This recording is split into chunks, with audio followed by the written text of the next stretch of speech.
This is jpeg2RAW photo review number 14. We're going over the June 2017 contest images, and I'm not so late this month, AD. I was a little bit more on top of it this month, like 2 weeks earlier than what I've been the last couple of months. So I'm telling you what, man, this week is, and I just, when you called me up and you're like, can you do it? It's short notice. I'm like, why not? I mean, I'm seriously I have been on this camera every single day since Friday doing something for someone somewhere. So what the heck? Why not? One more day. I appreciate you coming on today because I know you've been dealing with some website issues, and maybe in post-show we can chat a little bit about that. Sure. And I also want to mention tomorrow night you have something going on too, right? Ooh, tomorrow night is huge. It's not as fun. I hope Kevin doesn't hear this. It's not going to be as fun as what tonight and what you and I do, but it is pretty exciting. Over my shoulder, you can see there on a Mac, which is where it's at right now, is Luminar from MacFun. But tomorrow night we are starting the public beta for the PC version. And this is the first time that MacFun has ever released a beta to the public to play with, and you tell them what you want to see in the programs. This is going to be awesome. So you can sign up. There's a link on my Facebook page, I think, actually one post down underneath this video that we're watching, that you can sign up and get the free beta and get to play with this thing, which is going to be amazing. I've been playing, and it's going to be my new editor for sure. All right. Yep. I'm going to try and dial in and watch that tomorrow night. Yep. Oh, cool. Great. No pressure. Very good. So just like normal, we have photos from the beginners group, which we'll try and do first, and then we have the regulars group. And if you're looking to join either one of those, I will go in the show in the end of the show and go over that again. But basically, you go to facebook.com/groups/jpeg2RAW, or you can just go to jpeg2RAW.com, and then we have a link to both of those contests on there under photo contests. But I'll show you that later on. So, AD, you ready to get started with the beginners group? Sure, man. And we have too many to go over every one tonight, and I know you want to do something a little bit special. So, how do you want to do this as far as picking the images? Well, I just think why don't we you're going to do the beginners first as usual, and the very first photo that's in the beginners. I've already done something I haven't done before. I went through the images ahead of time and came up with some special stuff for you guys. So I know we've been talking about doing this before, and we're going to try to make a go of it tonight and see what happens. But I'm actually going to show you how on the computer how I would suggest to help you boost your creativity in your photos. So we're actually going to demonstrate some of the stuff as we go. So the very first photo is a perfect example of something that we can edit quickly and show how we can make it a more powerful image right off the bat. Let me go ahead and bring that one up. Whoop. Yeah, let me that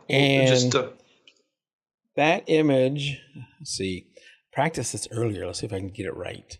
Thomas Sandlin, right? Thomas Sandlin, yes. Yeah, awesome. And this is a great image for the demonstration for the beginners. I love images like this. I always tell people when you're submitting for critiques, you can always submit your best image, okay? And if that's what you want to hear someone say, it's an awesome image on a show, that's the way to go for sure. But if you're really interested in learning, then you bring the stuff that you can't quite figure out or that you're new at and that you want to learn from. And this is a great example of an image that we can learn from. And I can switch over. We have this set up tonight. If it works, I can switch over to this photo. Mike, what a segue. Look at that. Look at that. You're like a total professional at this and stuff. So I'm doing one thing on one computer and Mike is doing it on another, and that was phenomenal. So I got to give you a lot of credit there, buddy. That was great. I have my finger on the button. Right. So this is a great snapshot photo, but sometimes we want to take a photo farther than a snapshot. And when I saw this photo, I said, oh, there's good potential here. It's a cute moment, which I assume is mother-daughter, and it's just everybody's looking at the camera. This is always good. But it's kind of like we got a bunch of photo bombers. We got another little girl's face and kind of behind there. And what I want to show you guys tonight, especially for the beginners, is how quick and easy we can make this photo so much more. We can make it, the new phrase I have now is boom wow. Boom So wow. that's boom wow. So we're going to put this in the develop module in Lightroom. I'm not going to do any of this stuff in Photoshop. This is going to be quick and easy stuff. Very first thing, we're going to crop. So we're going to keep the exact same setup that you see here as far as the portrait goes. But what I'm going to do is I'm going to drag the crop down and look at the dividers on the crop here, and you can see that I'm targeting mom's face in one corner and the daughter's face in another. And immediately, the thing that you're going to see when I hit the button here, I'm going to hit the button, Frank, is suddenly those people are no longer all around there. All you need to do to this photo really pretty much is add a little bit of clarity in the negative direction to soften the image just a tad, not a lot, and then throw down the ever popular vignetting. And I usually like to make these really soft so they don't really have a hard edge to them. And that gives me a little bit more controllability. And now I bring it in and I can darken this image so that these people around the outside are not so prominent. And you can even go farther. If you really want to eliminate them, you can load up the adjustment brush and you can go ahead and paint on these people if you want to and drop the exposure, and they'll go right away out of the photo pretty quick. You don't have to do like major editing here. This is nice and easy stuff. Drop the exposure and boom, now you have a portrait of two people that were sitting in a theater.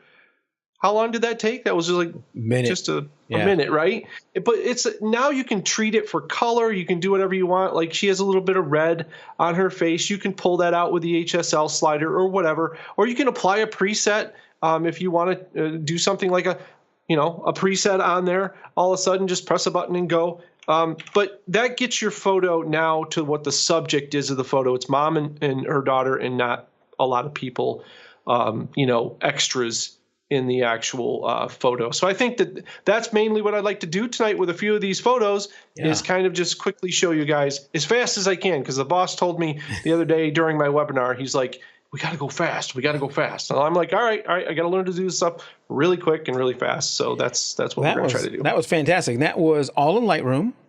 Yeah. And you're more experienced than the average person, at least more experienced than me. Let's just say that. So maybe it takes us twice as long, but still, with that, I think the key was how you cropped it and how you use those 2 points to your advantage. Yeah, we're working with folks who are in the beginner group. They're there for a reason. They want to learn something. They want to pick up a little tidbit of something, a little morsel that they can use. I don't want to overload anybody. I mean, I could spend an hour working on that image and doing all sorts of things to it, trying different things, seeing what I like, what I don't like. But I think the important thing is that it was a good image. It captured a great moment. So now all we need to do is just kind of, and now when this person sees that, and if it resonates with them as well, which I hope that it does, they're going to think about that when they go and take a photo next time. I should get in closer. Like I don't have to crop it at home. You can, but you can get in closer and do it right in camera. So yeah, I hope Thomas has a chance. When I think about this cropping stuff, in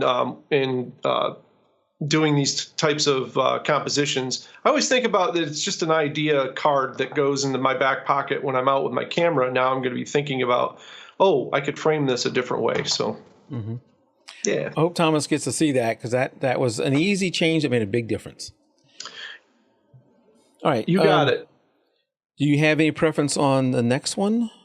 You can go ahead and pick. I kind of went through every one of these and just did a little something or had suggestions about each one. I thought the way to lead the show off, because a lot of these images that we have in the beginner group are broken down into the only thing I'm really seeing that's major with them is just composition. So it's going to be a lot of cropping. So maybe it'll just be a demonstration tonight of how cropping can help you out quite a bit. What I'd like to do, and keep in mind, when you enter, we will review as many as we can, but we don't want to make this a 2-hour, 3-hour show. So we do have a few new people that did this month. So I want to do them, which was going to be the very next one. Okay. So we'll go to this one, and that is, where get her name up there. Alicia May. Yeah, Alicia May, I think. And then the person who's on the now this one we don't have to screen share. Okay. Mike at all. This is I just want to talk a little bit about this photo. Wedding photos are hard. That's why I'm not a wedding photographer. It's too much work. But immediately when I saw this photo, I'm thinking, oh, that's a good captured moment. It's well lit. The important things that we look for in a photo are exposure and focus and all that kind of stuff. But again, composition. I look at this photo and I see this cool wall behind these two, but I see them plastered in the middle of it. So the wall isn't really doing anything other than just it's a backdrop, and then that suddenly casts this photo into the headshot area. Like that's what we use with headshots. It's just a fancy background to just kind of fill it in.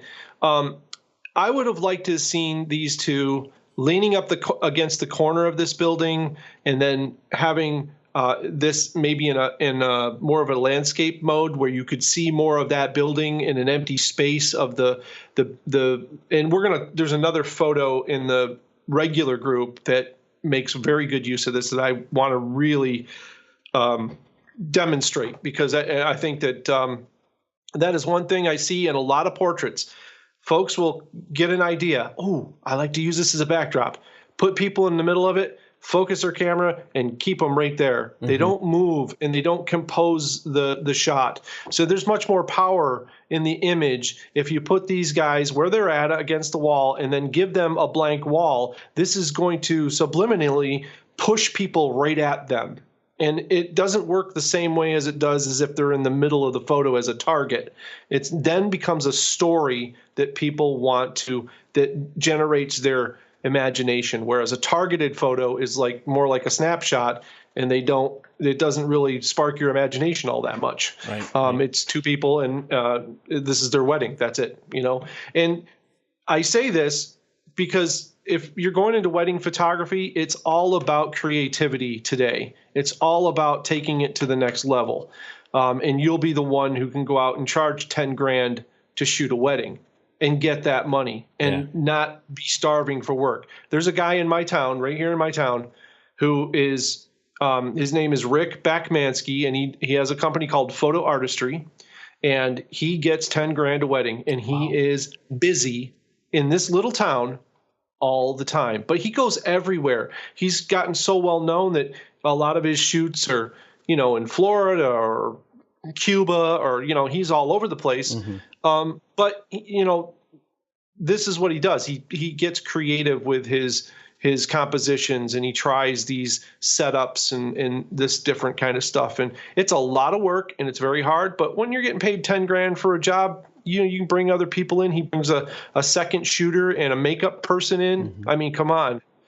For a wedding, this is, their special day. You've got somebody who can tend to the bride's makeup and make her look amazing. And so, yeah, that's basically my idea here is it's a tough field. And if you really want to excel at it, then, start thinking in that sort of the creative compositions, I think. You definitely can make money at it. You just got to work hard at it too.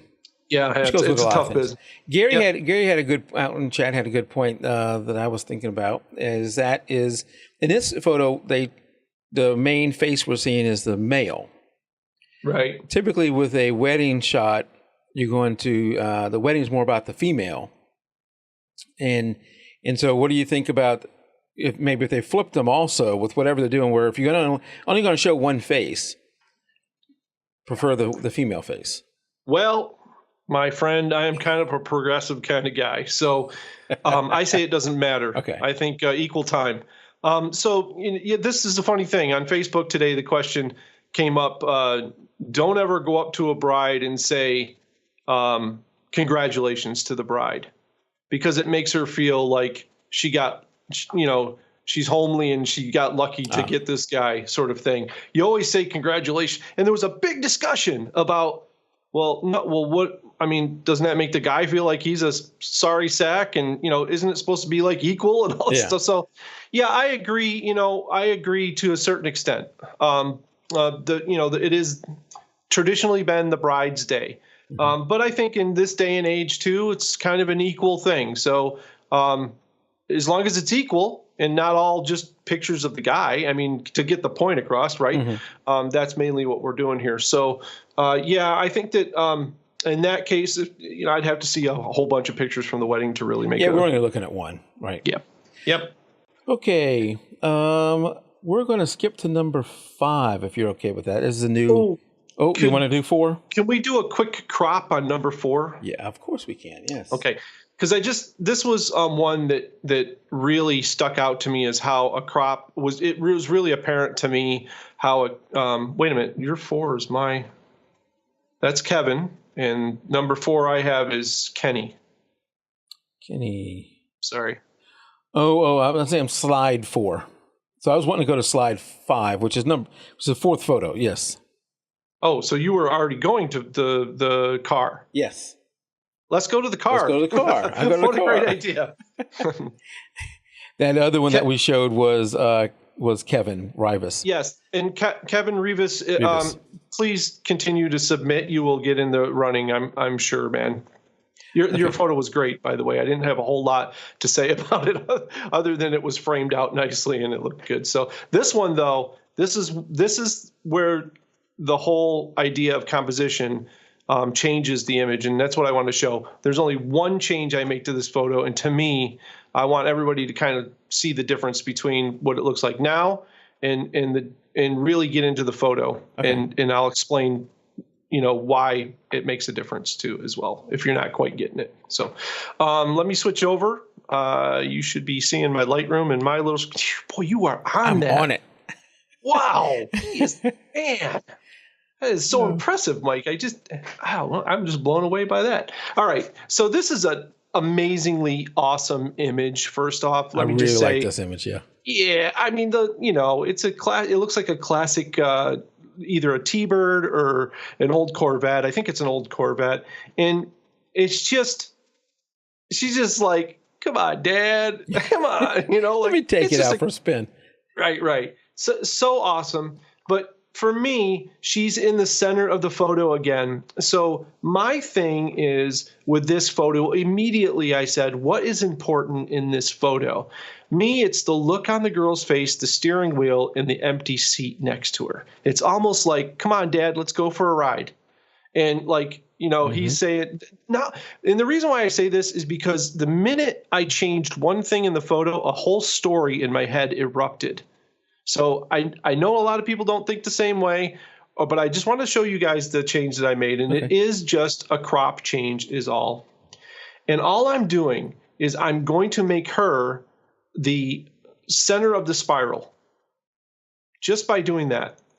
And now you are you're right there with her. We don't have that window on the side that's kind of taking a lot of space. It also brought up another point. If you see the edge of the windshield that is kind of cutting off the upper right-hand corner here, if Dad or brother or whoever took the photo, I'm assuming it's Dad, would move up and a little bit more to the left, it would have moved that column out of frame so you wouldn't have this dark edge cutting that off. For me, I'd probably say to put a vignette on here to kind of continue the frame around the left side and dark around the bottom. But that wasn't really what did the power thing for me. For me, it was just pulling in there, putting her in the third, and really just getting us in that car. And none of the other stuff lends to the fact that we're in an old classic car. That steering wheel and those seats and the little bubble thing there with the dials on it, I mean, that just screams it's a classic car. It's like anybody who looked at that and went, oh yeah, it's a Tesla, is like, they probably don't need to look at photos or something. So, but yeah, I just wanted to show him that. I think that pulling that in just a very little bit, nothing else. The processing, the light is gorgeous. The subject matter is great. The look on her face is just priceless. Everything is great there. The choice of lens and the bokeh amount is just perfect. I just thought, the only thing it was missing is getting her right into that third with the negative space, and it creates that story of, come on, Dad, I'm going to take you for a ride. And your dad's going, No, you're You are not. not 16 years old yet. You'll never grow up. I mean, it's suddenly the story of Dad just came, into mind. So here, let me switch back for you there. So I'm glad you shared that one. That's cool. Yeah, no, that was the one I wanted to go to next. That was a good one. And then let's do one more in the beginners. Okay. And this is another new entry person, so it's the last one in the list. All right. Somebody who's, I don't know, I don't see him out there tonight, although my Facebook chat I'm not getting any updates there, so I don't know what's going on. There's lots of folks joining us over here. Thomas Sandlin says that he uses Pixlr. That's pretty awesome. I have that. It's like a web-based app, I think. Right? That's pretty cool. You see in the chat? Yeah, I'm seeing the chat. I'm sorry. Okay. Maybe I'm stealing all your chat. I don't know. Yeah. Anyway, I'm glad Thomas got to see that. Yes. Yeah. And one thing, if you do want, Alicia May's out there too. I probably said her name wrong. But anyway, you have to get used to me saying names wrong. So, and Greg's out there too. What were we saying? Lost track of what I was saying. We're going to talk about the next photo that you're going to. We're going to go to the next one. So this is a guy who's usually out there watching live, who's from somewhere in Europe. Now I can't remember where he's at. Maybe Ireland? Yes, he's in Ireland. Yes. I know where you're going with this one. And so this one's is going to be from Willie Ford. It's his first entry. He actually entered both contests. Let me pull that one up. So this one here from Willie Ford. And it's his first entry that he's done. Great photo. Willie's sandbagging over in the beginners group. I can spot a sandbagger a mile away. This looks like an HDR image to me. And if it's not an HDR, it might be just slightly pushed a little too far. That's just my personal taste. But when images start to take on an HDR-like look, unless they're lending to some sort of theme, which generally with HDR is grunge, and that usually leads to like abandoned buildings and that kind of stuff if you're pushing the textures and that sort of thing. This to me is a soft morning image. I think I would have liked to seen this be a little bit warmer than it is. It's a little cold, so it's the purples are nice. And the sun is beautiful back there, but it has a cold feel to it. I think bumping your temperature up a little bit or putting a warming filter in there, and not a lot, but just enough to say, you want to be here. You want to enjoy this moment. So it looks like a cold scene to me, which usually means that, unless you're a super fan of cold weather, but a warm walk in the sun in the morning when it's rising or late in the afternoon along the water is, I think, more appealing than a cold walk along the water. But it's a great the composition here, Willie, awesome. I've looked at your other work. I've seen you post some other stuff, and I kind of make a joke about you posting in the beginners forum. You post all that you want in there and ask as many questions as you want. I ask this of everybody. I don't want to come off arrogant or anything like that, but I am willing to lend a hand to anybody out there, and not just to critique their images. My whole goal is to give you a second pair of eyes and ideas that might spark your creativity and imagination, so that you see these things when you go out, and that's just going to expand your library when you're shooting. So you post over there if you want to. It doesn't matter. More the merrier. So yeah, and I do have four. We have four main groups. We have the regular, we have the beginner, we have the sports, and we have the boudoir. And you're welcome anybody's welcome to join anyone they want to, unless you're a spammer or mean. The run rule of all the groups is to be nice. The reason there's different groups is to make people feel comfortable in that group, so that if people want to post a lot about sports, other people may not want to see that. Right. And the beginners feel good. So if you're not a beginner, but you want to be in a beginner group, that's fine. And I'd love for you to help the other beginners that are in there if you do that. Yeah, and I always post in the beginner group. It's just simply one of those things where, I have some images that I'm super proud of, and I always hope that people will see them and either want to go shoot them themselves and shoot them better than I do, or have questions about maybe my technique or what I shot with, And I'm more than happy to answer any questions over there. I monitor that the beginners site almost daily. So very good. Yeah. Good. All right. So let's move on over to the regulars group now. I got to switch libraries. Okay, I can do that. And I have the power. We'll start with number 1 as soon as I find it. The Grand Canyon. Yes, let's put Michael Demigall right on the block, right to start out with. You think I would be able to find it? There we go. I found it. Let me find his name. He's an old hat. He is. In the group. Yeah. And you think I would find his name a little easier since it's my name. Oh, dear God. I think he pronounces it Demigall. I'm really not sure.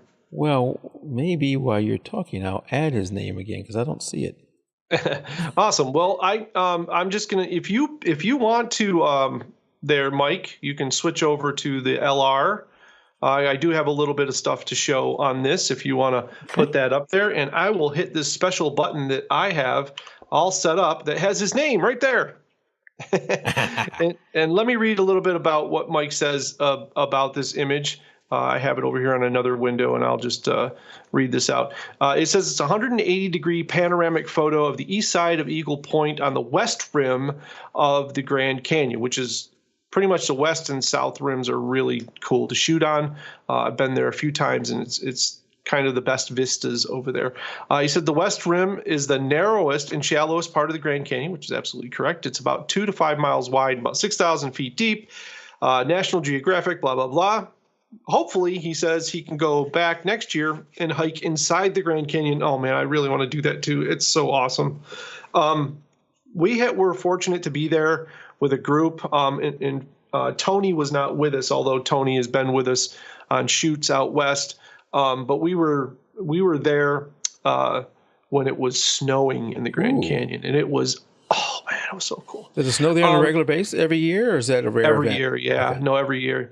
But we missed the fog event. Now there's a couple of times a year that the temperatures in the bottom of the canyon get to be one thing, and the temperatures in the top get to be another, and it causes the cloud base to actually fall into the canyon, so it looks like a canyon full of clouds. Ooh. And I've seen it. I guess it only happens like once every 10 years or some crazy thing like that. But a buddy of mine got to shoot while he's out there, and he said it's just the most weird thing to see this, like, and they did like time lapses of it. It looked like it was full of water, you know. It was just really flowing. Cool.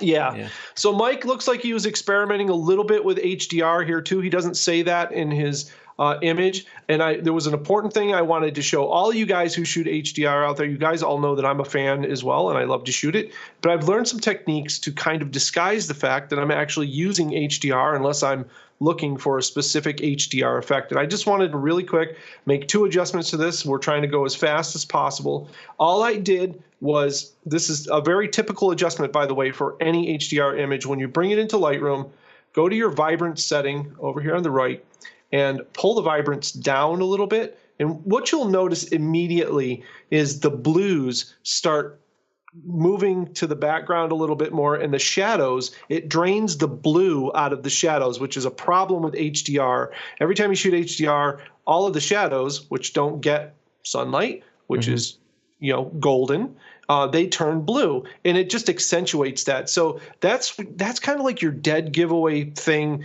that it's HDR. If you see blue in the shadows, you almost always know that it's probably an HDR shot. So if you pull the vibrance back, and now if you're feeling, well, it's a little flat, I want to kind of bump it up a little bit, I want a little bit of zip in there, then just now pull your saturation up just a tad. And what that's going to do is it's going to bring out the color and the textures, but it's not going to bring out the blue and the shadows. That's what the vibrance does, pulls back the blue and the shadows. So I know Mike is not in the beginner group, and I know it's not a beginner thing, but HDR is not a beginner animal, really. So I did want to point that out to him if he's looking to bring more natural images. And this is my aspect on it, and you guys can all have your own outlook, but when I'm producing an HDR image, I usually don't try to get an HDR effect with the actual HDR process. My whole goal with HDR in itself is only use it when it's absolutely necessary, which here it kind of is, because there's a lot of shadowy parts in the actual canyon itself that you want to bring out that detail. So you kind of, HDR will help you there, especially on a kind of cloudy day like this. But I would have to see what my camera says and what I see when I look through my camera. But make sure you're using HDR if it's needed only. Don't ever use it when it's not needed, because it just end up with a mess and shooting way too much. But when you're processing, try to process and think about only bringing in or accentuating the light that you need and not overdoing in other areas, and getting a nice balanced flat shot coming out of the HDR program.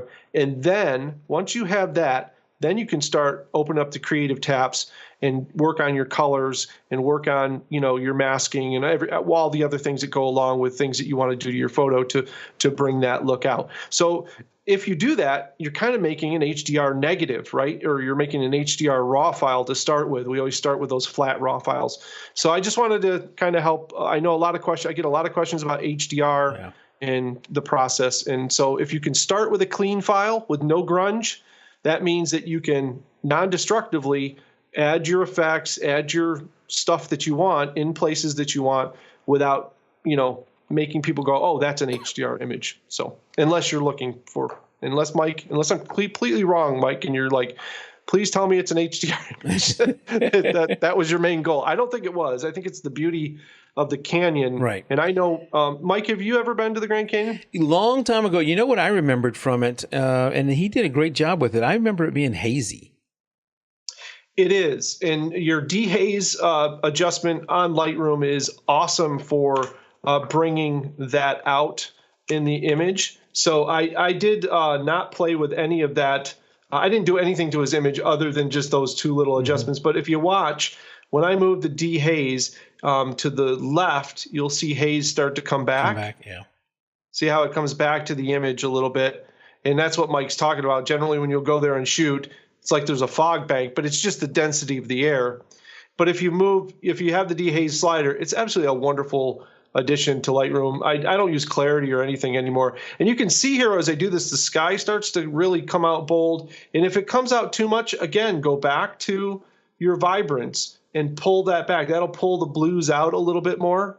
You can see I can adjust the blues down, and then I can boost the saturation up again, and the reds will come back, because it's really about the red rock out there in the canyon. So yeah, gorgeous photo. Yep. Awesome job, man. All right, let me get out of there. Go back to normal.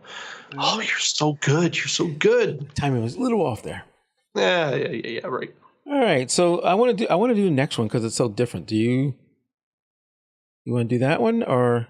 Yeah. This one's kind of inspired by a guest you had on recently, it seems like. Yeah. This one is by Rolf Jensen. He has submitted before, and his is really different from everybody else's. And it goes to Scott Norris and finding simple things to shoot. Yeah, absolutely. And in the minute I saw this, no offense to Rolf, but I don't know Rolf, and I know Scott. So immediately when I saw this, I thought of Scott, because this is absolutely something Scott would do, and he does this amazing stuff. Like I would have liked to seen maybe the blue line, or maybe even another color, which would have been really weird. Because this is an odd photo, I think I would have liked to seen a line drawn from the pencil off the paper or something. That's what I thought. If Scott did this, he would definitely do some line doing something. But when I look at it, I'm torn. This was a very difficult image for me, because I think that the creativity is awesome, but there's a part of it that kind of bugs me a little bit, that colors are out of the spectrum. So for me, my logical side of my brain has issues with the first three colors there being pink, red, and magenta next to the orange, where it's supposed to be Roy G. Biv. He should have laid out the colors, I think, more in the color of the way they would lay out the rainbow. But maybe he had a reason for making it weird like that. But for me, it's like the one pencil sticking up is the weird part. Like, what was he saying? Like, blue stands out from everything else. So why put like more confusion on the other end of the spectrum there next to the white pencil and that? So I don't know. That's just my kind of art head coming out and going, I wonder if you even thought of that. I don't know this. I love the idea. And if anything, Rolf needs to keep experimenting like this. He needs to go over to Scott's house and they need to get together because it's just, Rolf, if you don't know Scott Norris Photography, check him out. It's photography, quote unquote. He uses photography as a tool, but it really should be Scott Norris Art. Because he just creates these awesome minimalistic images, just like you have here, and he's a great guy to study from. Check out his 365 project where he took a lot of great images of common stuff around the house, and he went slightly insane doing it. I was with him for the entire time, so it's. But I love the image, and I love the fact that it's different from everything else. Right? That's the cool thing. So.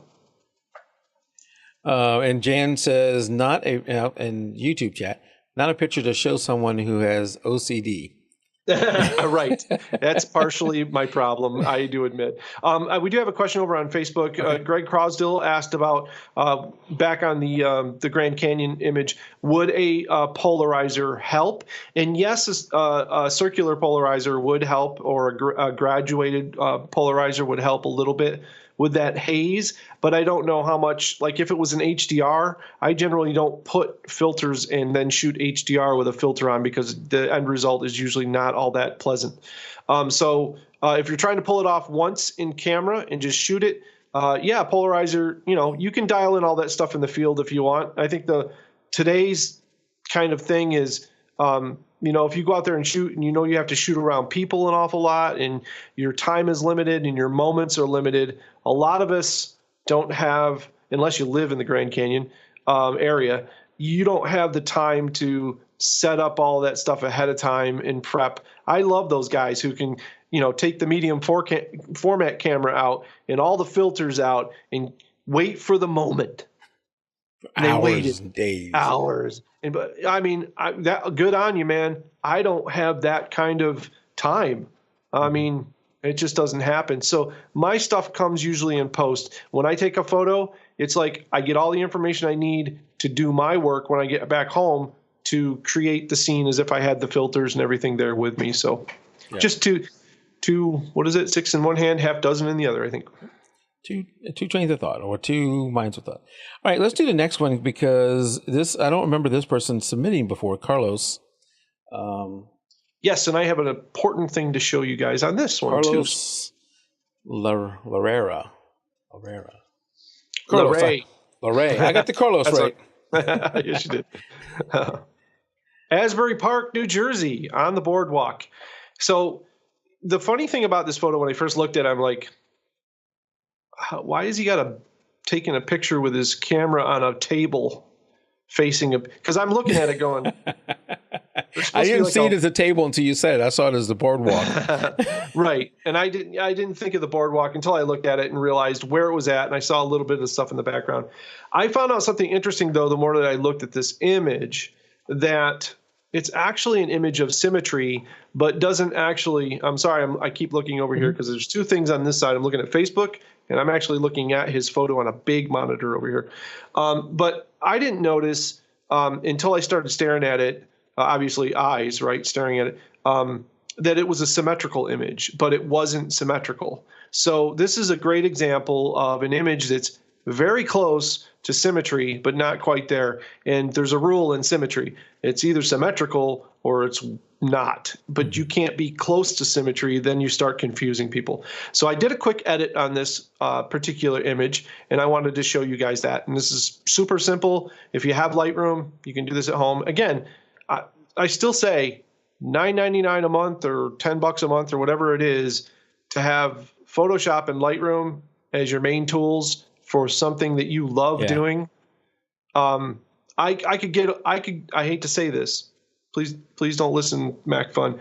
I could get along with no tools in my repertoire at all, except for Lightroom and Photoshop. And I really don't need Photoshop.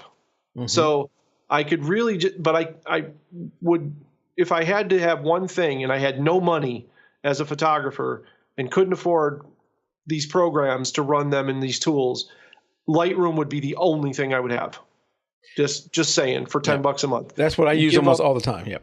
Yeah, I mean, give up your Netflix or give up your Hulu or one or the other or whatever. But that's the way I look at it. I'm like, dude, it's the price of like Netflix. Come on.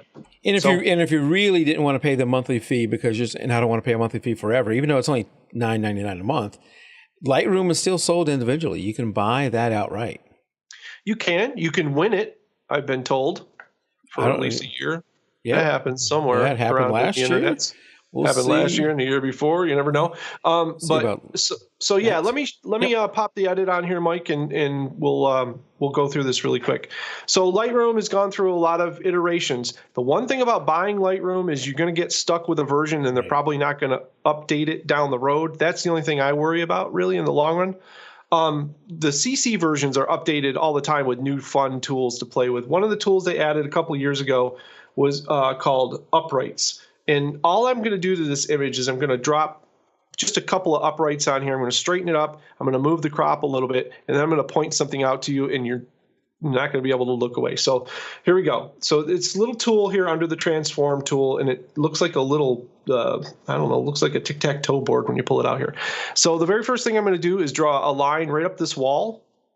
What I'm doing is telling the program that I want this wall to be straight. So I'm putting it right on the edge of the line. So you can see it's quite crooked. All right, we're going to put one there. We're also going to pick on another line over here. I think what I'm going to use over here, because I'm not sure if I think this thing is like slanted. So I think what I'm going to do over here is I'm probably going to use the edge of the radio, because I know that's pretty straight. We'll get that right there. Now you see the image immediately straightened up. I'm going to put one on the boardwalk, because you make a tic-tac-toe board, and you can see this is kind of crooked as well. Mm-hmm. So there's a little straightening there. Yeah. And then we're going to put one right across the top of the garage or the roof or whatever this thing was, which is very cool. All right, and we're going to put one right there. Now, I'm not zooming in and doing all this accuracy stuff, but I just wanted to lay those down really quick to straighten the image. That's really quick and easy to do. And now I'm going to change the crop of the image. And what I'm going to do is I'm going to bring this down just a little bit and center it so those eyes, I'm going to unlock the cropping tool so that I can make my own version of this. And I'm going to turn this into an ultra wide image. Now, the only things I really cut out of this image, mind you, are the top of a building, which we already see that in the image, so we're not really losing anything there. I love the boardwalk. I want that to be in there. But to finish the symmetry, I really need to put those eyes right on the horizon line and make either this part the same as the bottom, so I can go like this, and the eyes will be a little low, which is fine. They're still closer to the center.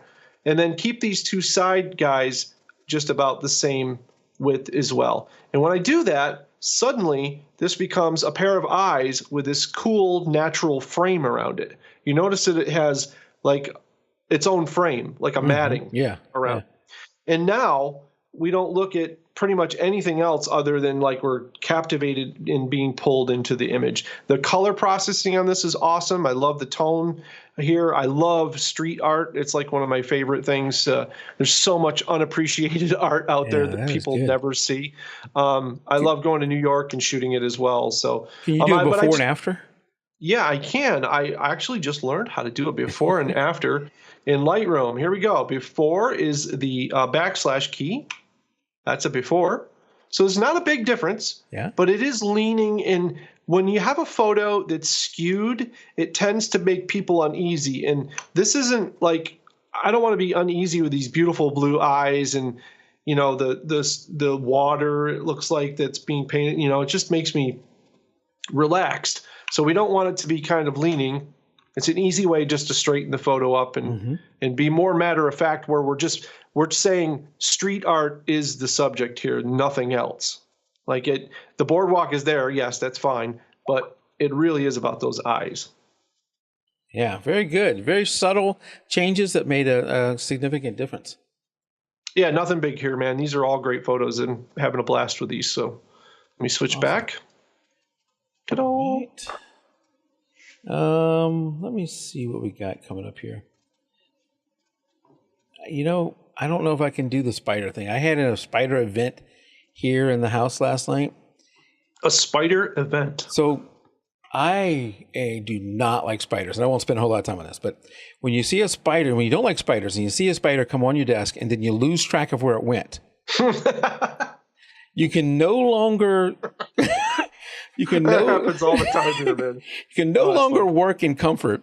And eventually you get calm again and get back to your routine and figure out it must have moved on, until you find out it didn't move on, and it was right there on your right next to your keyboard. So or under your keyboard, or under the front of the desk where you have your legs. Yes. We get these little, like, and they're not little. I say they're little, but they're about the size of a little bit smaller than a quarter. Black spiders that are just they're fast, and when you confront them, they rear up at you like they're going to do something. Oh, like that's you're horrible. just like, whoa, that little guy is like, come at me, bro. I'm like, I don't know if I want to mess with that little thing, you know? All right. With all the spider talk, let's go ahead and do the spider one. Oh, all right. This is Amber's photo, and I did want to show her, again, the power of the crop, because I felt that this image, that's all that was lacking here. And I wanted to talk about the power of subject matter. So this is a jumping spider. We get them all over our garden here, and they're just these little... Oh, that's a blade of grass right now that she has a photo on. That's really awesome.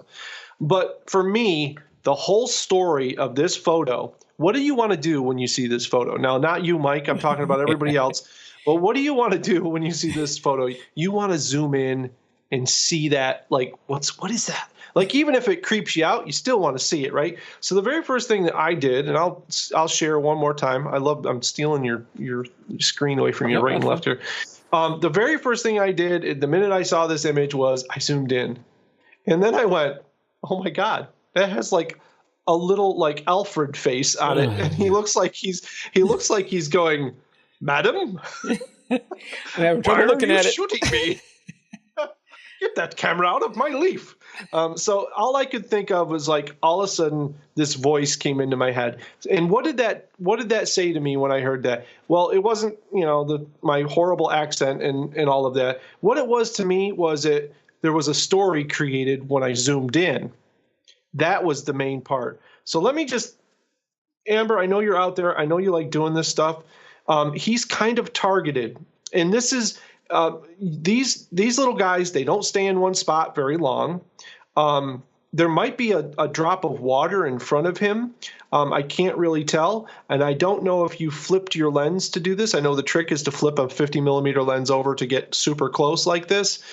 So I'm not sure of all of the different things that you may have done here. This is just a suggestion to make the image more powerful for what it is.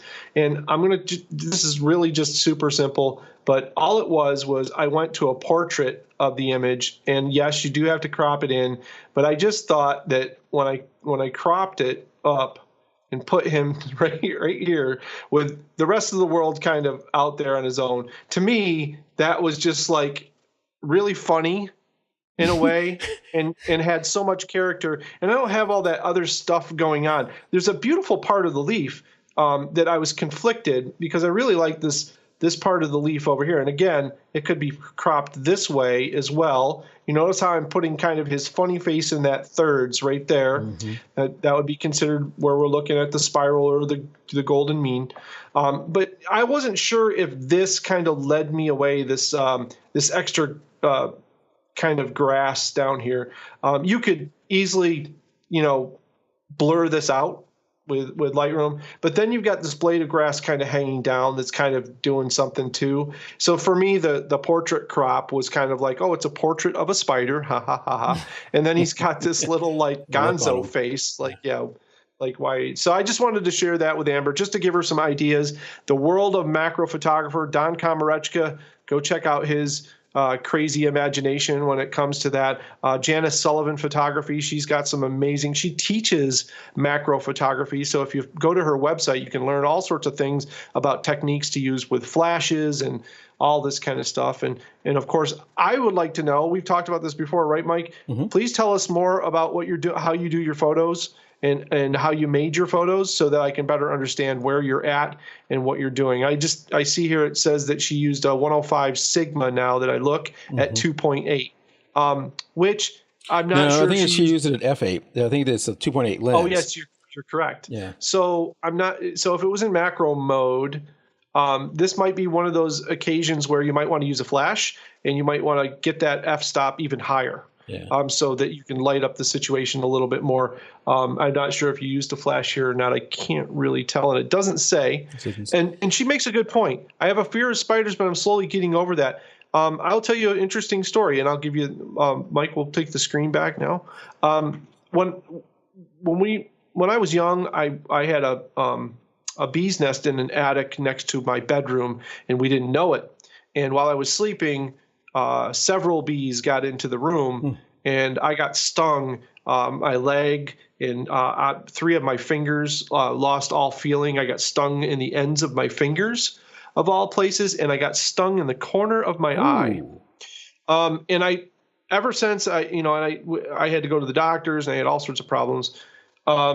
Because getting stung by a couple of bees is one thing, but if you get stung by like 6 or 7 bees, it makes you really sick. Right. And so I've always had a thing with bees. And since we've had our garden, though, the bees don't I found out that they don't really care about me in their environment, and I can go up and film them and photograph them. And I've become a lot more, at ease with them around now, which I never was able to do that. So yeah, macro photography, seeing the world up close, and seeing funny little things like that little spider face. Come on, Mike, you can't be scared of that guy. I know that Amber's saying that she's slowly getting over it. I am not. It's not a goal of mine. It's not something I'm going to do. I couldn't take a photo of a spider and then edit it at home because I wouldn't want to look at it. Speaking of that, let's move on to the next image. Mike's like, come on, man, let's move. And this one, I don't know if he has submitted before. Let me get his name up there. Ebenezer. Oh, this is the IR photo. Ebenezer. I'm just going to say Ebenezer. Jaya Kamur. So let's just go with that. I jump in with both feet there. I don't know. And he even mentions Don in his, because Don, you mentioned Don Kamarachka does macro, and he does some fantastic snowflake stuff, but he also does infrared. Yes. Don has discovered the ultimate in inspirational cameras, which is to convert your camera to IR. There's a whole other world going on all around us that we don't even know about. I've done that, and if you do that, you will be confronted first with which filter to pick. So there's one filters that you can pick that creates all these false colors like this one. Mm-hmm. Yep. And then there's ones that go the other extreme and really are just more black and white. And then there's some in the middle. Yeah, this is probably somewhere around a 700 or a 720 nanometer IR filter, I think. And usually it produces a really red image, like it just comes out red. And then there's a special filter, you can download it off Google, called the red to blue camera profile. And you stick it over in your Lightroom, and it only works on photos that you take on IR cameras. You click the little red to blue swap, and what you normally have to put it in Photoshop and do all this stuff for. Mixer, yeah, it does. It channel mixes right in Lightroom for you. I did not know that. Yeah, and so it's really awesome. And the false color stuff, when you use a filter on the front of your camera, you can do IR, which is the basic way to do it, as long as the camera doesn't have an IR filter inside. So cameras have a little piece of glass that's over top of the sensor, and it's used to filter out UV, reflective, and IR light. So what we don't want is that stuff getting in there on the sensor and bouncing all around and causing contamination to our colors, or what we feel is contamination to our colors, even though they're there all the time. We don't see them. But the camera's sensor would see them, and it causes problems. So there's a little filter in there. So when you have a conversion done, they take the little filter out, and they replace it with an IR filter, which only allows a certain width of light to get into the sensor. So when I say 720 nanometers, that means that's that particular band of red light that we don't see, but plants see it and certain animals see it. And it allows your sensor to see it, because the sensor can see all light pretty much that's out there, all bands. unless it's filtered out. So I have a couple of IR cameras that I actually took the sensors apart myself and cut my own sensor glass and replaced the sensor glass and put them back in. And it was a really simple thing. It was a camera that didn't work. The LCD didn't work. So I was like, what have I got to lose? Let's find out what's on the inside of a DSLR. I tore it apart. I saw the little filter glass thing, and I'm like, wow. So if I want to try to make my own IR, filter in there, and I looked it up online. Sure enough, a guy showed you how you go buy a filter off the shelf and go to Best Buy or whatever and buy an IR filter. You get a glass cutter, you measure it out, you cut it, snap it, and you have a little piece of IR glass. And then you take that IR glass and use emery cloth and you smooth all the edges and everything, get it real nice, and then take off the hot glass filter, as they call it, which is the UV IR filter that gets rid of those colors off your sensor. You take that off and you put this one, and there's sticky stuff all around the sensor, put this one right back on it. So it's interesting. I learned a lot of things about it. I learned that you got to be very careful with dust and everything. Obviously, I ended up, I think, doing it twice because I got dust in there. The other thing you learn about is that everybody who's afraid to actually clean their sensors, you're not ever actually touching the sensor. Yeah, you're touching the glass in front of it. There's a piece of glass in front of it. So as long as you're not throwing sandpaper in there, it's pretty hard to mess it up. Yeah. I urge everybody out there to learn how to clean your own sensors. Sorry, photography repair guys, but for what they charge, it's ridiculous. And we did a video during the show of that, and I always meant to go back and do one specifically just for that, to show how easy it was. I even did it wrong, and it still turned out much better. One thing you have to be careful about the fluid that you use. But one thing I would also about infrared images, if you're doing it with a filter, you go out there in the middle of the day, bright sunny day, you have to frame everything, focus, and then put the filter on it, because after that you won't see anything through your lens, and you're taking a long exposure middle of the day. If you have it converted, it's much more normal exposure times, and you can see through the lens. Yeah, and that's the amazing thing too. When you have a camera converted for 720, it shoots in ridiculously low light because IR is it's everywhere, and it lights things up. And the thing that's nice about having it on the sensor with a live view camera is that you get to see the IR image coming out of the camera. Yeah, like it's pretty cool. So, but getting back to the point, lovely image here, by the way, and a good source with Don for the IR images. And I suggest, like, to anybody out there who has stumbling on if they're stumbling on their creativity, an IR camera is your best friend. You don't need to take anything with it. You just take a lens and the camera and just go have fun. And you'll see all sorts of things you've never seen before. Leaves and trees all look alien. And you just looking through the viewfinder alone, you just want to go around with the viewfinder glued to your head because everything looks so wild and crazy. And I've seen, I don't know how many of you guys know Doug Kay out there. He's been experimenting with IR portraits. And I can't warm up to them because what it does is it makes your eyes milky looking, and it makes the inside, the colors all black. Yeah. So it gives people a very zombified kind of look, and it just doesn't work for me. But it's interesting though. It's an interesting study, and it's also helping him shape his creativity. So anything that does that is for sure. Great photo. All right. We want to move on to the next one. Oh, do you want? Can we show the portrait one? Because I have a trick in Lightroom that I want to share. I know we're running late on time with that, and then we can find the portrait one. It's the rocks. There we go. Rocks, yeah. And that's Spencer, and I think Spencer's new too. Oh, awesome, Spencer! Welcome, Spencer Sullivan. So this is an absolutely gorgeous shot. But there's some things about it that I think it could make it fine art level stuff. And that's what I wanted to show, how quick and how easy, and also a revelation that I had a discovery of today in Lightroom after all these years. I actually learned how to do something new myself. So I wanted to share that with everybody else. So I'm going to share my screen here. Okay. And so when you look at this image, I love that he's got the horizon in the upper part of the photo. That's great. Three rocks.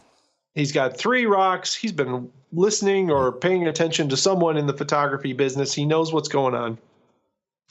When I look at this image close up, though, and I don't have a lot of resolution to work with here because these are small JPEGs.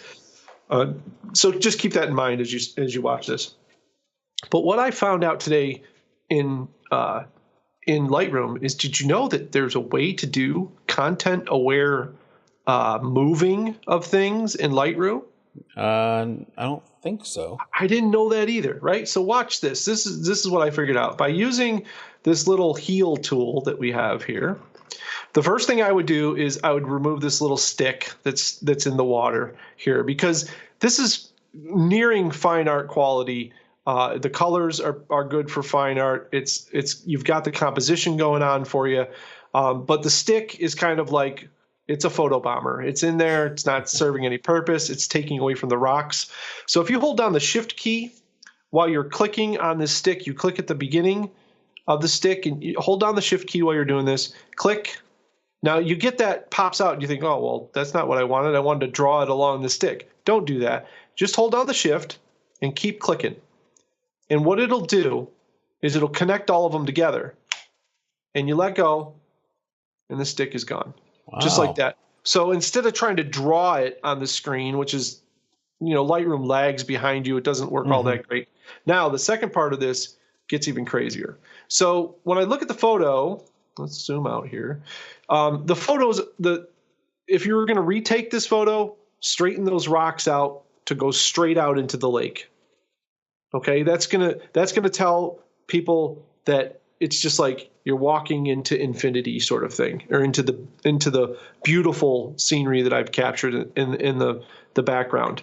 So with it slightly askew here, it kind of has tension to it. This is a very serene scene. We don't want that for sure. So I'm going to straighten the rocks out.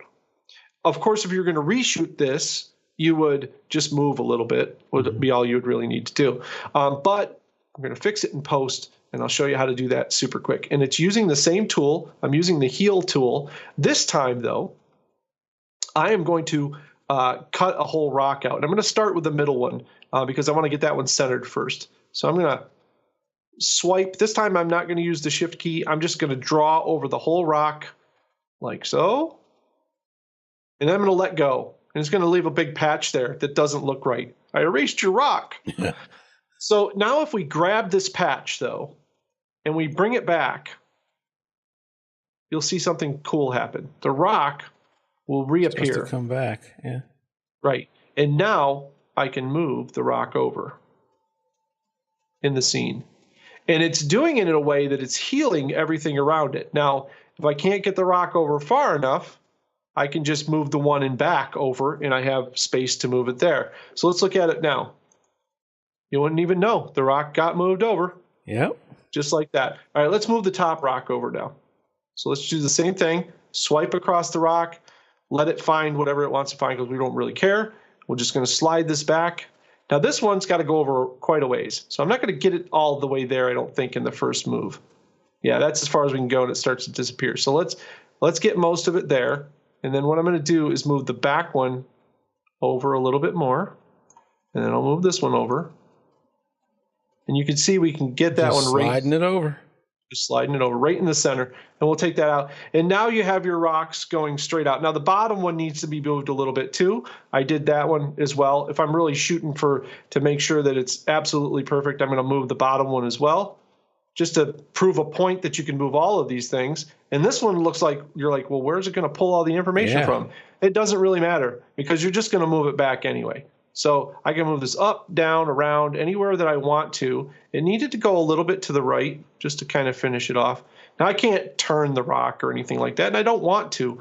I really just want to make it like give him an alternative that he could have shot this with those rocks going straight out and really given it a straight line right out into the lake. And that's it. And it's all done in Lightroom. No big thing. I want to see the before and after as the rocks shift over.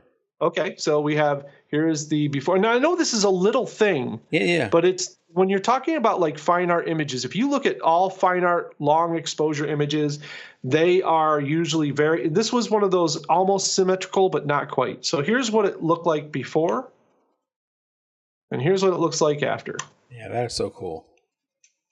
All done in Lightroom. No Photoshop crap, none of that stuff. And seriously, if I'm not talking and demonstrating, it took me a minute to just draw those things around, slide them around, and be done with it. And it's a gorgeous image. I highly suggest that if you live around here, do more of this. You're definitely on the right track. It's gorgeous, especially if you got this wonderful light. And always look for your border patrol, your little distractions. I went through on this image and I cleaned up a little spots here and there too in the foreground. I wanted it just to be the rock, the smooth water in the backdrop, because that's really what this whole story is here, right? So a little bit of border patrol, a little cleanup, and it was ready to go. And this would work great. I know it's a wonderful color, but I have to tell you as well.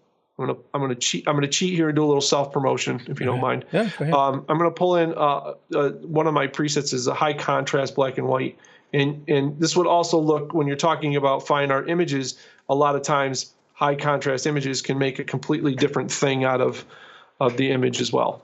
So if you're talking about that, doing a black and white out of it, I would highly consider the high contrast look. So all right, very good.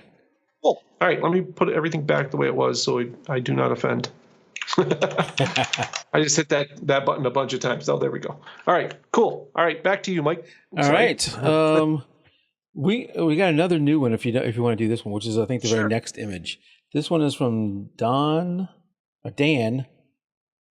Holan. Let me pull that up. There we go. Dan Holan. Hollahan. Right? Hollahan. Yeah. Senior. Yes. So I wasn't sure with this image does he give us a story? He says, I look at this view every day. I finally gotten around to photographing it. Then he tells us the settings. He actually says HDR and Lightroom CC to get the range. Okay. And I think the photos themselves the paintings in their pictures are not even. On the actual wall, not from him. Oh, yeah. Well, I was, a lot of times, if the photo is near complete, I would focus on something like that. For me, I guess I didn't get the story from it. I was trying to derive a story of some sorts from it, and I really couldn't get it. I didn't really understand what the overall story was, and I don't have any context to go by. The window's definitely bright outside. Recovery of shadows inside. I guess I don't know what the beginning or even any of the frames look like here. It doesn't. I will tell you this. I had a suspicion that was HDR, but I thought it might have been like in camera or something because I really wasn't sure about its HDR-ness. I could tell that, it was obviously to pick up light outside through a window, you usually need to do some exposures bracketing in order to do that. What do you think if you added, you couldn't do this in post, you'd have to do this with the shot, but if you added a person in one of the side chairs and they were, maybe a cup of coffee looking out the window or something like that. Drinking a cup of coffee, reading a newspaper. Now you've got a story going on, right? Because you've added the human element. I just think that there isn't enough here for me to bring it beyond a snapshot. Even I see there's a reflection of him. I don't know if you noticed this or not, but right next to the tall vase with the daylily in it, there's a reflection of him holding his camera up. I don't have enough quality to see. Yeah, it's just his head. Yeah. It's a dark spot. Pretty much, but you can tell it's him holding the camera or the camera on a tripod or whatever. It's probably a tripod, seeing that his exposures were 13, 5, 8, 5, 3 seconds. Yeah. So F22. First off, you probably didn't need to do well. Maybe he did F22 because he wanted to get outside, but I don't think you need to go all the way to F22. No, I just wonder if he's experimenting with HDR and trying different things and brought it in for that aspect. And if you are, then definitely this is the way to do it because any real estate photographer will tell you HDR is almost a necessity these days unless you want to carry a bunch of lighting equipment with you to light houses with. So experimenting and doing this and finding out what brackets work. I will say it's odd to do 4 brackets. Usually it's 5, 3, 7. Yeah. And I will tell you too, I don't, let's see, what camera are we using? A D750, is that a full frame? Yeah, that's a full frame. Yeah. That's a good camera. Okay. A So very new camera. Right. So being a full frame camera, 24 to 70 lens is awesome. I love the Tamron 24 to 70. So I would say like a full frame camera with an image like this, 5 exposures generally. And again, I've talked about this before, so we can talk a little bit about HDR and we can move on to another photo. There's 2 photos I want to talk about before we go. With this particular scene, depending on how dark it was in the room, see how the window only takes up a percentage of the screen. When you put your camera on a multi-segment metering or a matrix metering where it's looking at the whole scene and it's trying to decipher what is middle ground for exposure when you're trying to find these brackets. A lot of times that will not be accurate because it all comes down to how much of the sensor is actually picking up and being read for that light, A.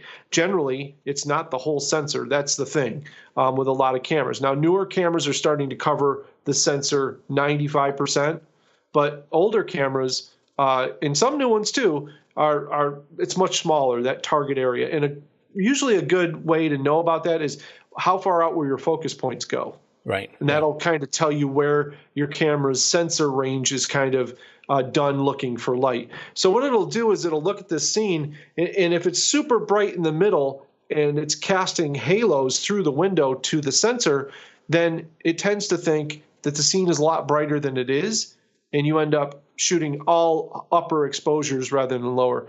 It's something that you just have to look at the scene and realize what's going on, and then don't let your meter predict. What I've told other people before, I think we mentioned this, spot meter, the center of the window where it's brightest, spot meter the darkest area you can find, and then average and make that your center, and then pay no attention to the meter at all. That's what I like to do, is use the spot meter. It's a longer way to go about it, but it's a more accurate way if you haven't learned how to just do it by eye, which is, you have to have live view. You have to have a good knowledge of your camera and the scene and what light does when it comes into a camera. So, the other way is a perfect way to practice. But I just, my only advice is keep going, keep trying, and keep working on it for sure. It's good that he didn't push the HDR to the point where it's, obnoxious. So so good work there. Really good. Yep, absolutely. So you said you want to do 2 more. At least 2 more, yep. So I definitely want to do the last one on the list. So if that's not one of your 2, then let's do at least 3. Okay. The bridge is one that I would like to talk about. All right, let's do that one next. Ever so briefly. And this one, we know this guy. He is... Philip is... Philip, I got you on the block now, man. He's awesome. I mean, his images that he submitted... are just generally awesome, and I love his post-processing. All right. Yeah, all of that's great. This image is excellent all the way around. Great moment caught, wonderful focus, great depth of field, great light, everything about it. I like it, and that's what I wanted to say. If you look at this image, he's doing what everybody else has done. You guys are all capturing the images with good intention, good light, good this and that, but I'm not seeing like the composition, and a lot of times is not telling a story. Right out of the gate, this photo, if you don't get the story, then you might not be looking at the same photo I'm looking at. But this little kid is peering over the bridge in wonderment. I mean, and there's blank space, right? There's blank space that pushes us towards him. We're glued on what is he looking at. That is cool. And I don't wander in this photo a whole lot. When I look at it, I'm caught up in that sense of wonder. Yeah, and that to me that's an award-winning image when you hit the home run. So excellent job in this photo, and I didn't have anything beyond that to say about it. So I just thought it was great. Did you see the lens he used? I did not. I admit I'm following poorly. Oh, the Rokinon 85 millimeter 1.4. Yeah, I love 1.4 lenses. All right, very, very good. Which one did you want to do next? Well, I think you guys picked the winner, correct? We have not picked a winner. So I didn't mention the 3 that are the finalists. And if I remember them correctly, the last one that we haven't shown yet is a finalist. The spider is a finalist. Oh, dear me. And then I'm sorry, I do not remember the third one. I will find out, though, while we're talking. The barn? Nope. The ship? The blue ship? Put it in the hold on. Put me on spot. Where did I post that? Here we go. Yeah, the barn. Yeah, the barn. Okay. So I like the ship. I like Amber's other shot. If you guys go into the group, you'll see these, obviously. Amber, amazing stuff on the other shot. I just did a quick crop and put the shot in the ship itself, the blue ship, in the lower thirds. I thought that made that a whole new thing. The inside of the art display looked like a sky and everything. Millen's photo. Go ahead. Okay, you want to show Millen's photo? If you want, do we have anybody new that we missed? Because I like to do the new people. Make sure they Mark. So we have the car. That's from Mark Smith, but I don't think he's done it in it before. Well, let's show the car. Okay. That's a cool shot. Let's show the car. Mark Smith, and we should show the barn because it is one of the finalists. Mark Smith. Hey, I got that name. Nice. Nailed it. Yeah.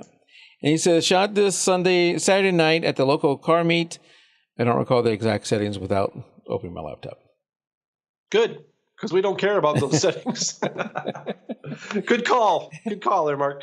No, actually, I say that every time. It's good to have those settings in there for people who are trying to learn. So if you want to put that, if the beginners are in there and they're looking around, they want to know what settings you use specifically. But when you bring a photo to a critique, the critiquer usually, the only time they want to know about those settings is if you're doing something horribly wrong. At 1/50th of a second, ISO 500, 3.5. I mean, yeah, there could probably be better settings than that. But you captured a great image here. I had a few questions about it that you didn't answer for me that I have to speculate on. And that's why we like to have, when you submit an image, tell me why you pushed the button. That's all I need to know. As long as I know that, I can decipher everything else. A lot of times I get EXIF data so I can see what that is, or I can make a pretty good educated guess as to what you were using. So, but when I looked at this image, I was like, well, what's the story here? So it's car night. I get that. Pep Boys. Kind of an advertisement for Pep Boys. I love the sky. I think that's a big plus. The wires drive me nuts. The street light drives me nuts because it's not doing anything for the image. That whatever wall or something on the far right drives me nuts. The wall that's sticking out. The two guys. The yellow car. I mean, what's the story here? If it's car night, I need to see cars, not just the butt end of a Camaro, it looks like, next to an awesome hot rod car. I think I would have – here's what I do. Mark, next time you have this situation, find out who owns that rod. Okay? You go up, you find out who owns it. You're a guy with a camera. Dude, I want to take a photo of your car. I will give you a copy of it. Can you roll it over here so I can take a picture of it? You find a spot where that beautiful sky and that hot rod look amazing together, and boom, you did a bunch of things. You took command of the situation and you got a shot and you made the shot instead of just taking it. And you're also taking a step in communicating with people at events like this, which is going to lead to bigger things for you. So you did an excellent job capturing this image, but it doesn't really lead me to a story about the image at all. It just looks like a snapshot, a well done snapshot, because you captured the right time of light and all that stuff. But there's no composition here for me.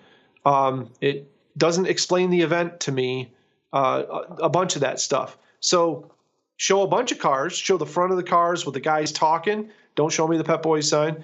I know I know what your situation was. That sky is amazing. Got to get the sky. And that's cool that you wanted to get the sky, and I want you to get the sky too. But maybe it's, let's take a picture of the cars and the guys talking, and that's a scene, right? And then I'll approach the guy who owns the rod and say, dude, can we meet in the parking lot across the street while this sky is going on? I will give you a photo that you will just love to hang on your garage wall or in your house next to this car. And 9 times out of 10, he's going to do it. He's going to take you, wherever. Yeah. And now you've made a connection with this guy. You got your shot, your documentary shot about people talking next to the cars during car night. Right now it is one car night, as far as I can tell, with another car attached to it somehow on the side, because I don't see both cars fully there. I'd like to see the front of the cars with the guys talking and back. Get that Pep Boy sign out of there, unless it's necessary to, unless Pep Boys hired you to do this event. Yeah, Gary mentioned you could take a shot of the engine from that angle. Absolutely, you could get the sky and that engine together, the chrome, the reflections. Think about all of that stuff. I mean, I know what happens in these situations. I've been in them. Sky, cars, shoot. Yeah. You don't think about, man, I should probably talk to that guy. It'd take me 2 minutes. The sky's still there. You usually have about 10, 12 minutes that you can accomplish before all of that changes colors and goes away. But a lot of times you can see it coming too. So I often hear people, it's be aware of your surroundings and see this stuff coming and start getting the gears going, man, I need to talk to somebody about if there's a nice sunset tonight or the sky is starting to change. Let's approach one of these dudes and find out. Maybe you get both of them. Maybe you get both of those cars out into an emptier part of the parking lot where there isn't a backdrop but those clouds. You get down low and you get the two fronts of those cars tilted together. Well, those guys know how to drive. They'll get them parked just like that in a heartbeat for you. And if they know they're going to get a copy of the photo, they'll do it even faster. So, yeah, I think it was a missed opportunity unless he got some other shots here. But it's well done as far as the technical side of it is. Now just expand your horizons a little bit and get involved with talking to these guys. So it'll lead to big things for you. Let's do the barn, because this was one of the finalists one of the 3 finalists. And of course, if you want to know who the finalists are, you can either look in the Facebook group, or actually I did a blog post on our website. So I shouldn't have had so much trouble figuring out who that was. Because I did the blog post earlier this week. So this one's from Greg. You know this person, Greg Crosdale? He's a ringer, he is. He is, and I think he won the annual contest last year, the 2016 Best Of. He did. And I had to bow out of the voting on that, by the way. So my vote didn't count because Greg was actually studied with me at the Arcanum. So it had nothing to do, I will tell you right now, with this shot, because this is one of those shots that, we all see it and go, damn, wish it was me that took that shot. Damn. Because, if that isn't barn on fire, I don't know what it is. That is just amazing. That is an incredible sky. Yeah. And that stuff just, you got to live where he lives and see it every day and have that opportunity. I get wires and telephone poles and, people's dirty laundry on wires and telephone poles. And so. And I guess he's saying this is Ann Arbor, Michigan. Yep. Yeah, gorgeous shot, Greg. Way to go, man. I'll tell you, I am disappointed in him, though. Uh-oh. Yep. He was out there earlier. I don't know if he still is. Oh, he's still here. He still is. He knows. I was disappointed because he didn't take his drone up. I'm like, dude, come on, man. Those guys like that, get that drone in the air. Maybe he did just share the photo with us. No, he didn't. Okay. I think he might have been sick at the time. I can't remember. His original post said something about, I thought he said that he was sick as a dog or something, but he couldn't help himself. He had to drag himself out to get the shot. I can't remember what it was, but I had to razz him about not flying. I said, dude, you didn't get up in the air? Come on. Skies like that, I'd be trying to fly into it. Yeah, he said it doesn't happen every day. There he goes. All right. Did you have another one in particular that you wanted to do? I just talked about Amber's two shots this month were great. I think I said, I'll show Amber's other show. And the only thing I did to this one, and again, just to explain kind of the idea here, is I took and so for me, the doorway bothered me here. So this is an art installation. And I'm not sure if this is, I don't think this is in Eastern State Penitentiary, but I think it's in one of the old prisons. They, a lot of times they'll open these up to the public and they'll allow artists to do art installations inside the cells, which is pretty freaking awesome. And you can see a doorway. There's actually a lighthouse in St. Augustine, Florida. There you go. So there's an art installation in the lighthouse. And for me, it's the light through the doorway that kind of messes up this kind of ethereal, surreal kind of photo. So what I did is I cropped it up from the bottom and put that ship in the lower third. So I'll show you real quick here. I got it on the screen and you can see what I did to it. That's all I did to it was take out that part on the bottom. And now suddenly the top becomes like the sky over the ship and the walls kind of look like the water, right? And you don't have that contrasting shadow at the bottom. Now, if you didn't want to crop it, you could go ahead and leave the crop out of it and then darken this area down here in the bottom. But I think that would kind of draw your eye away too. And that's why it was just a simple boom like that, 2 seconds, and now it's symmetrical and we don't have that extra light in there. And it kind of leaves you with a sort of mystery. Like the doorway was kind of a giveaway for me, like that that it was inside of an archway sort of thing. It was a cool effect. Yeah. It is very awesome. Yeah. Yeah. Great shot. Both of her shots were very good. Very good. Very good. All right. Were you wanting to do the cityscape one? Whoops. The only thing I had to say about the cityscape was wires, telephone wires, poles. I lose it when I see telephone poles and wires, unless they have some sort of unless they were going for some sort of contrasting thing against the city and the country. I don't know. Maybe that was the thing here. Does he have a synopsis of what he was doing? And I should have picked this one too anyway, because this is a new person also, William Alexander. Yep. In the comment, this was Shade of Dallas. Yeah. I love the cloud. I like the city. I like the idea of the field and then the city hidden over the berm there. But the wires in the scene, just in the buildings, the two buildings that are over there too on their own, just don't finish this. They don't balance it off with the bush that's on the other side, which is a little weird as well. Yeah. I think it's a great idea. I don't know what you could other than a lot of cloning to get rid of all those things, or just another angle.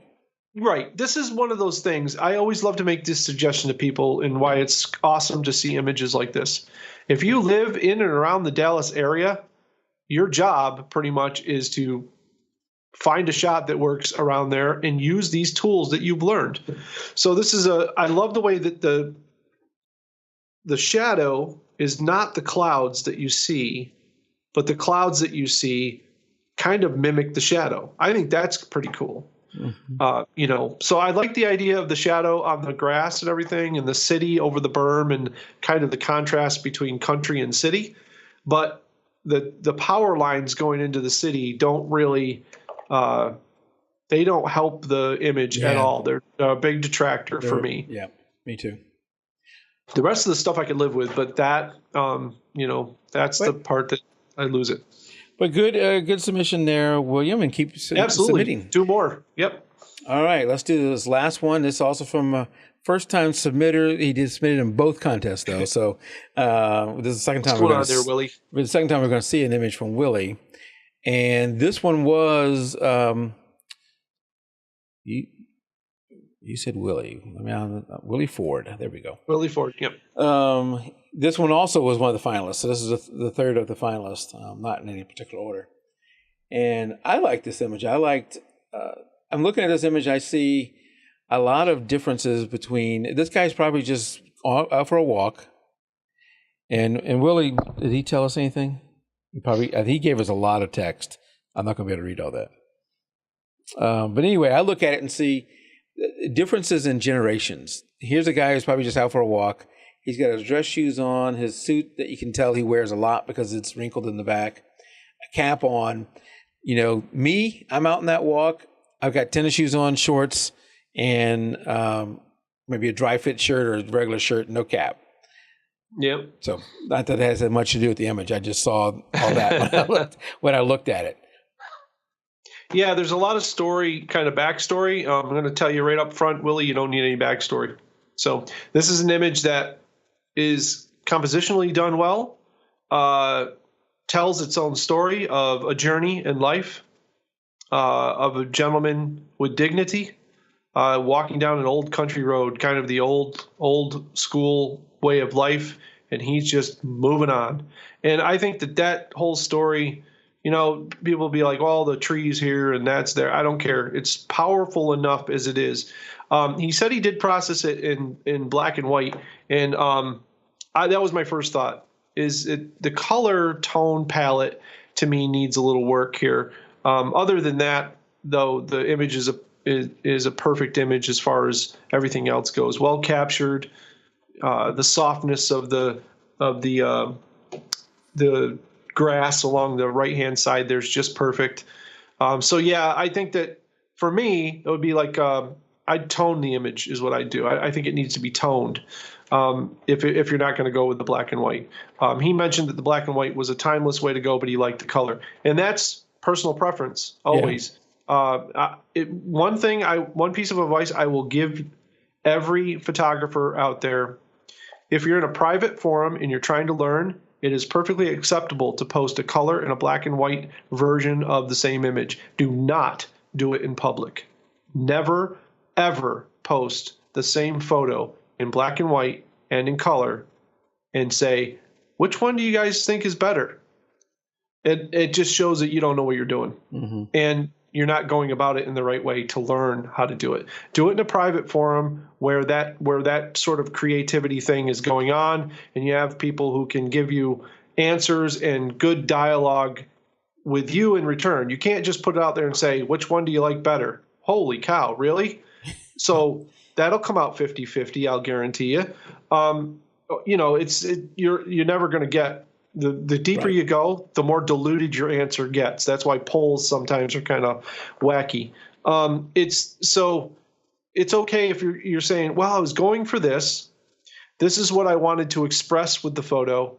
Which photo do you think works better? That's the way to ask that question. Don't just put them out there and say, and I see this happen all the time, and it drives me absolutely nuts. I never answer because I'm just like, no, you've got to go through this and learn that this is not the way that you go about doing this sort of thing. So he made a choice, and that's awesome. I think if you're going to go with color, tone the image or grade the image a little bit. It looks like it needs to be graded, whereas you're getting some of these tones and things to work together. So other than that, it's excellent. Right up there in the top picks for the images out of this group. I had 3 images that I thought were clear winners in my book that I had nothing more to say about. And this was one of them. So. Good. I love this photo too. And I would love to sometime have you show us color grading and how you do that. Yep. So, all right. Well, that was the last image in the view here. Woohoo! I'm seeing some circling on Facebook. I don't know what's going on there. So hopefully circling. Y'all are still getting the signal. It all looks strong everywhere else for me. Yep. All right. Let me bring us into this shot. There we go. All right, that was the last image. We do need to pick a winner of the Lightroom preset contest, and we have lots of new people this month. So if we're going to look for somebody like a new person, we got lots to pick from.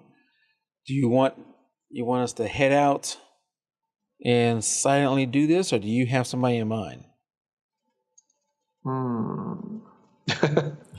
So many good shots this month. And lots of new people to pick from. And this is in the regular it can be either one. It can be either one.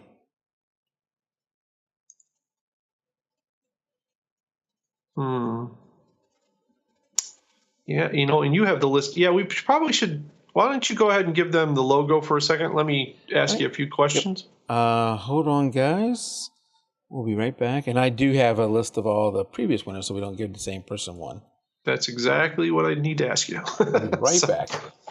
Let me find that. All right. Ta-da. now we are back, and I'm all messed up. So hold on, I have to get ready to pull up her image. Oh, see, this is where I could help you out, bud. I could have her image all ready to go. You want to have her image ready to go? It doesn't matter, man. It's still totally up to you. I have it here. I was actually looking at it when. I can do it. That's fine. All right. So the winner of AD's Lightroom preset pack is Alicia May. Congratulations, Alicia. I will in just a minute go out there and we'll show you AD's website where you can go get that stuff. I'll contact you later with the code to get it for free, and then install it in Lightroom. And we love giving it to new people and people we think will benefit. Oh, there goes AD. He's showing us right now. So let me pull you up so people can see that. There we go. AD's Photo Tool Store and his brand new web server. Yeah, web server. Yeah, that's it. A lot faster now, folks, and it actually works if I click on the right button. It's very small on my screen right now, but yeah, so it's a lot faster and a lot more secure and works a lot better now. So I'm looking forward to putting on I've got some new presets coming out very, very soon. Awesome. Yep. I know that dealing with as a photographer and as me as a podcaster, dealing with website issues always feels like such a waste of time. But unfortunately, sometimes we have to do it. And you just recently changed your host from Bluehost to DreamHost, right? Yes. And I have been a DreamHost user for almost 10 years now. I have to look and see exactly where. I moved a few sites over to Bluehost to give them a try. And, there's never a perfect host. Right. So I was giving somebody else a try and turned out that I hated Bluehost. And I moved everything back over to DreamHost. They're not perfect. But I don't know what server you got. I have a VPS over there. There's the old school VPS gave you unlimited RAM, not unlimited RAM, unlimited bandwidth, unlimited storage, but then limited RAM. Yeah. And I have one of those old ones. The new ones I think they're selling now have unlimited bandwidth still, but you have to have, you're limited on the storage and on the RAM. But they're priced better. Yeah, I got the 60 gig, 4 gigs of RAM, and unlimited bandwidth with a virtual. I have the VPS, and then I also have I added on a secondary server for my SQL databases, which feeds all of the sites, and that's also got another 3 gigs of RAM and another processor and another unlimited amount of space. So, yeah. Very good. So if you're looking for that, I speak highly of DreamHost, and I even have an affiliate link on the website if you want to click on there. Let me pull us back to us. There we go.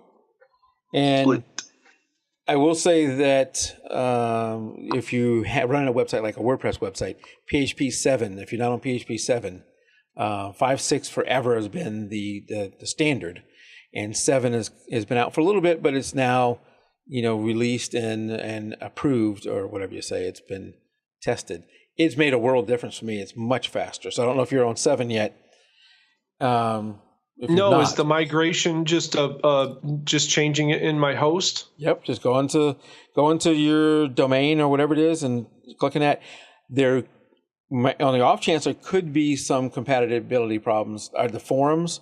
So I'm not going to probably show that tonight, but jpeg2RAW has forums that no one goes to, but it is not compatible with 7. I found that out as soon as I upgraded, so I've actually moved them over to another server so I can stay on 7 and do that. Is it, and I know this is outside the scope of photography, but just quickly, let me just ask you, what forums are you running?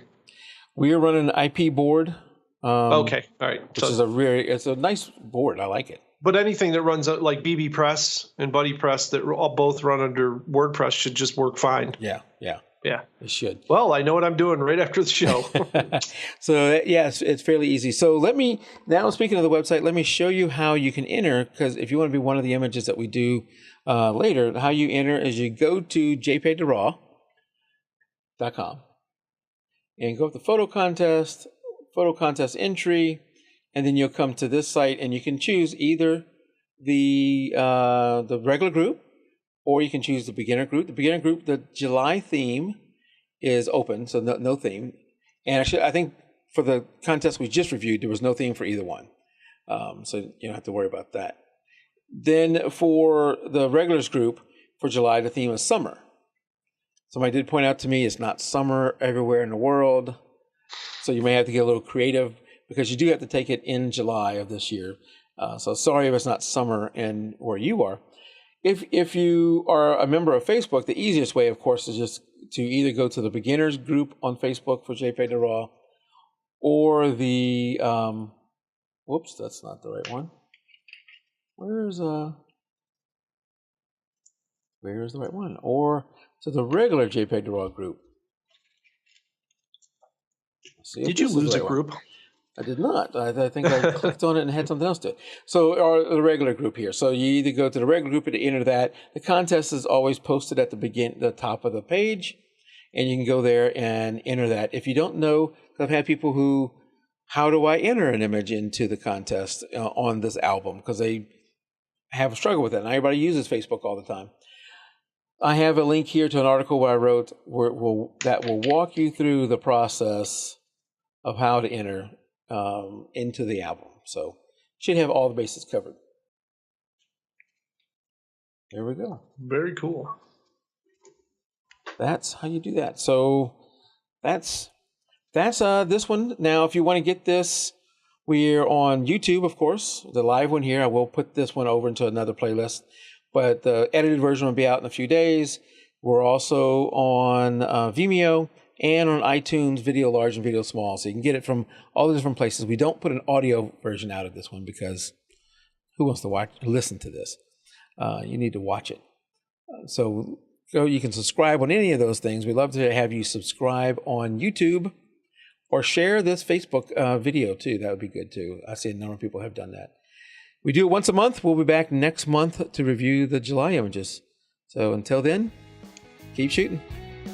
Good night. See you guys.